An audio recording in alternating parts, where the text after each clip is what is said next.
So we'll see this exhibit 4.2 in next slide. So what is the supply of the currency? So law of supply says that, let me say just small d here, this is quantity demanded. Okay, if price goes up, quantity supplied could be go up. If price goes down, quantity supplied also go down, right? So supply of the currency increases when the value of the currency increases. So supply is created by suppliers or producers or manufacturers. In case of currency, these are suppliers. So supply of the currency increases when the value of the currency increases, leading to an upward sloping supply schedule. We'll see exhibit 4.3 in coming slides. So what is the equilibrium? Equilibrium is that point which equates the supply and demand. So that intersection is called equilibrium, and on the price side this would be called the equilibrium exchange rate. This would be called the equilibrium currency. Okay, so in liquid spot market, why we stress the word liquid here? Let me just see here why we underline this liquid here, because liquid means ability to convert into cash quickly. It means there is no other intervention by the government. There is no tariff, there is no blockage, there is no barrier. So in liquid spot market, exchange rates are not highly sensitive to large currency transactions. What does it mean? It means if there is large transactions, so exchange rates are not highly sensitive, which means if more bigger currencies are going to be in transaction, the rates might go up because the buyer is demanding more, $1 million. So then the exchange rate go up. But if the market is illiquid, this kind of this is gonna happen, that they are highly sensitive to large transaction.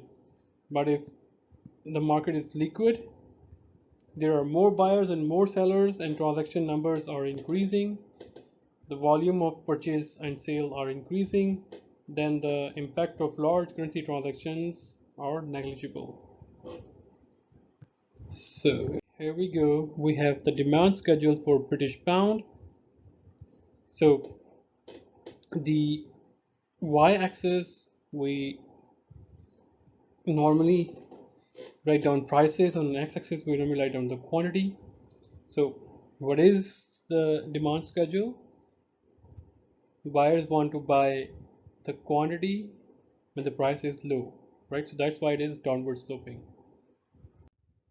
So British pound, this is the price of British pound. So don't be confused that it's in dollar. So this is the value of pound in dollar. That is called the price of the pound.